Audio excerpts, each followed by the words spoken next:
महाराष्ट्र से जुड़ी हुई एक और इन्फॉर्मेशन मिल रही है। महाराष्ट्र में अगले महीने होने वाले विधानसभा चुनाव के लिए नामांकन बंद होने में एक हफ्ते से भी कम का समय बचा है।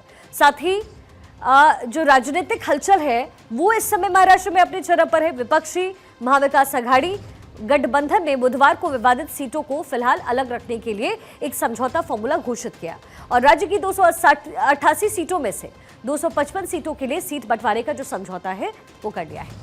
इसमें गठबंधन में शामिल तीनों ही दल को 85 सीट मिलने वाली है।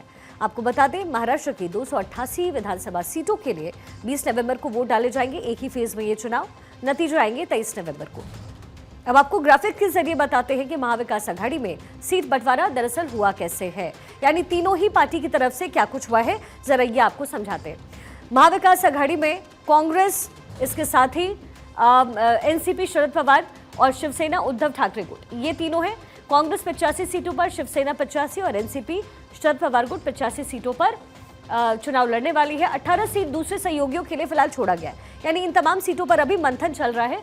इसको लेकर के अभी कुछ सॉल्व नहीं हुआ। 15 सीट पर अभी भी पेच फंसा हुआ नजर आ रहा है, यानी इन तीनों पार्टी में से हो सकता है कि इन 15 सीट उनके बीच भी इसका बंटवारा हो, ये जानकारी भी मिल रही है। लेकिन फिलहाल 85 का जो कॉन्सेप्ट है उस पर तीनों मेजर पार्टीज इस समय काम कर रही है।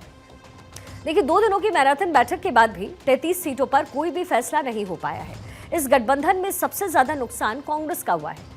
कांग्रेस, जो कि इस गठबंधन में बड़े भाई की भूमिका निभाना चाहती थी, वो बराबर की सीटों पर चुनाव लड़ने को तैयार है। इससे पहले कांग्रेस ने कभी भी इतनी कम सीटों पर चुनाव लड़ा नहीं है।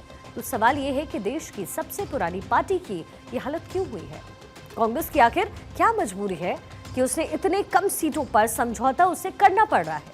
मुंबई में कांग्रेस, राष्ट्रवादी कांग्रेस पार्टी यानी शरद चंद्र की पार्टी एनसीपी और शिवसेना उद्धव गुट की संयुक्त प्रेस कॉन्फ्रेंस में उनके नेताओं ने दोहराया कि महाविकास आघाड़ी एकजुट है। शिवसेना के राज्यसभा सांसद संजय राउत ने कहा है कि हम गठबंधन के रूप में चुनाव लड़ने जा रहे हैं। हमने अब तक 270 सीटों पर बातचीत कर ली है और 85-85-85 के फॉर्मूले पर सहमति जाहिर की है। हम कल अपने अन्य सहयोगियों से बात करेंगे जब बाकी सीटें भी साफ हो जाएंगी। ये संजय राउत की तरफ से स्टेटमेंट दिया गया है। लेकिन सवाल फिर वही है कि क्या कांग्रेस हार मान गई है? जिस तरीके से हरियाणा में कांग्रेस को हार का सामना करना पड़ा, क्या उसके बाद कांग्रेस की हालत पस्त है? क्योंकि 85 का जो फॉर्मूला है उसको कांग्रेस ने एक्सेप्टेंस दी है, जिससे कांग्रेस की बड़ी हार के तौर पर अब देखा जा रहा है।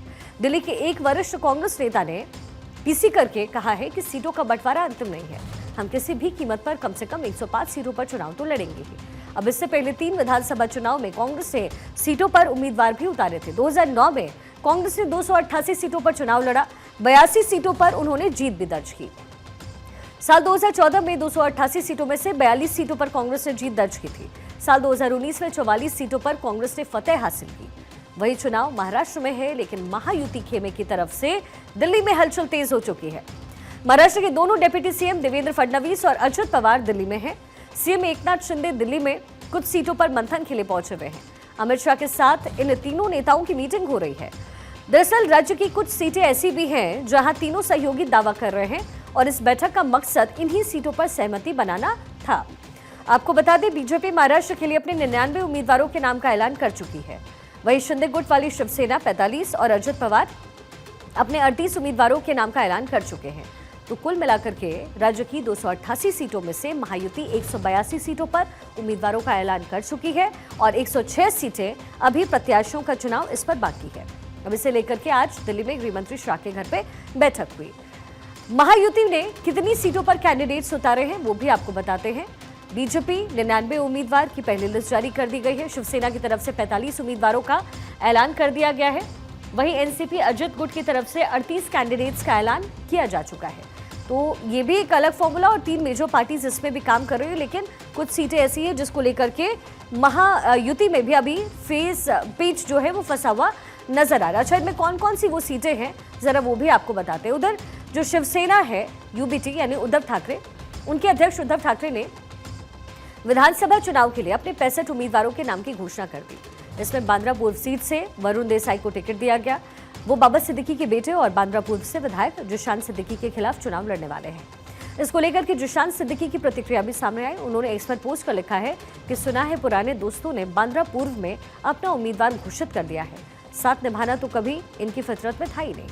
दूसरी तरफ अजित पवार की पार्टी एनसीपी ने अब तक 38 उम्मीदवार उतार दिए हैं, लेकिन उन्होंने बांद्रा पूर्व सीट पर अभी प्रत्याशी नहीं उतारा।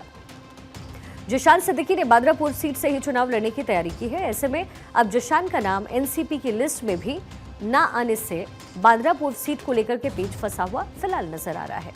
बांद्रा पूर्व से शिवसेना, शिंदे, बीजेपी भी दावा कर रही है इस सीट को लेकर के। शिवसेना, शिंदे ने कहा है कि ये सीट उनकी परंपरागत सीट रही है। वहीं बीजेपी जो है वो इस सीट पर त्रिपुटी संवत को लड़वाना चाहती है। इसी वजह से अजित पवार ने उम्मीदवार घोषित नहीं किया है। बांद्रा पूर्व सीट का पेच कब सुलझता है ये तो देखने वाली बात होगी, लेकिन आपको बता दें कि महाराष्ट्र की 288 विधानसभा सीटों के लिए 20 नवंबर को ही वोट डाले जाएंगे। नतीजे 23 नवंबर को घोषित होंगे।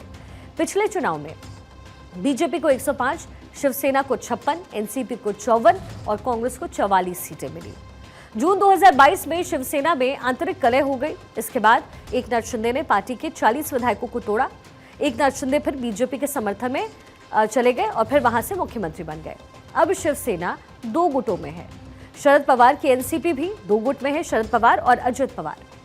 तो अब इसके बाद जो जनता है वो कैसा निर्णय लेती है और इनकी भूमिका क्या होती है, ये देखना दिलचस्प रहने वाला है।